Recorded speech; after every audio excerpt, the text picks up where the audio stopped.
Hey guys, this is an easy and simple tutorial about how to bridge from Ethereum to Stellar using Allbridge. The first thing you want to do in MetaMask is head over to allbridge.io in the browser and then selecting Allbridge Classic. Select from as Ethereum and to as Stellar. Choose your asset. You can choose between ETH or USD coin. I'm choosing Ethereum. Connect your wallet using MetaMask.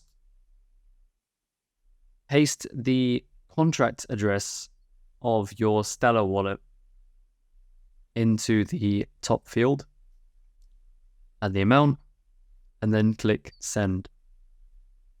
You'll have to confirm a transaction, which will incur a small gas fee.